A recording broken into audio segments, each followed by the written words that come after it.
La ville était petite, étouffante, prisonnière des traditions. Des murmures centenaires dictaient chaque vie.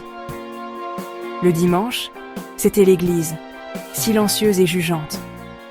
Le lundi, la routine familière et pesante. L'amour, lui aussi, suivait un scénario, arrangé, attendu, hétéronormatif.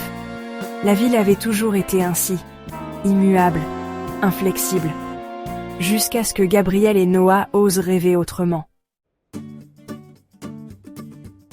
Gabriel, le garçon d'or, fils du maire, un avenir tout tracé, le pouvoir, le mariage, l'héritage, une vie modelée par les attentes.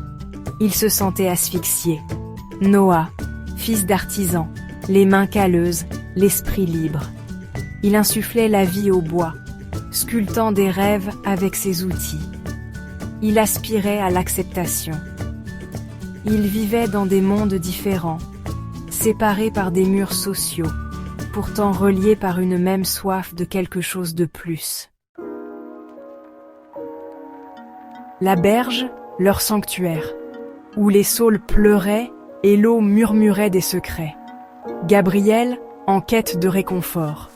Noah, en quête d'inspiration. Leurs regards se croisèrent.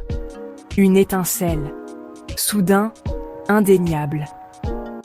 Ils parlèrent, hésitant d'abord, puis avec une aisance croissante, partageant des rêves que la ville ne comprendrait pas. C'était interdit, dangereux, exaltant. Le début de leur histoire d'amour. Leur rencontre devint clandestine. Des moments volés à l'insu de la ville.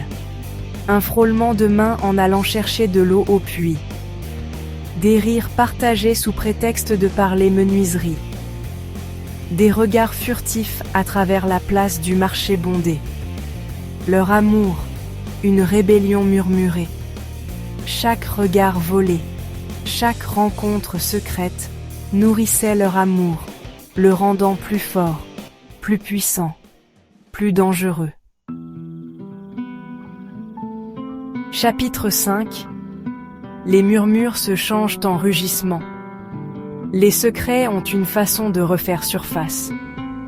Les murmures devinrent des rumeurs, puis des accusations criées sur les toits. Leur sanctuaire devint une cage. Le père de Noah, ostracisé. La famille de Gabriel, couverte de honte. La ville, leur refuge, transformée en champ de bataille. Leur amour, autrefois un havre privé, était maintenant exposé, mis à nu pour être jugé. La ville exigeait réparation. Chapitre 6. Un cœur déchiré entre devoir et amour. Gabriel, déchiré. Le devoir le liait à sa famille, à son héritage. Pourtant, son cœur souffrait pour Noah, son âme aspirait à la liberté. Il regardait Noah, ostracisé, mais indomptable. Son esprit, bien que blessé, brillait encore. Un témoignage de leur amour. Gabriel savait qu'il devait choisir, se conformer à l'étreinte suffocante de la ville ou se battre pour un amour qui défiait toute définition. Chapitre 7. L'évasion sous le voile de la nuit. La décision était prise. Sous le couvert de la nuit, ils s'enfuirent. Deux silhouettes contre la lune, laissant derrière eux la seule vie qu'ils connaissaient. Gabriel, renonçant à son héritage, choisissant l'amour plutôt que la lignée.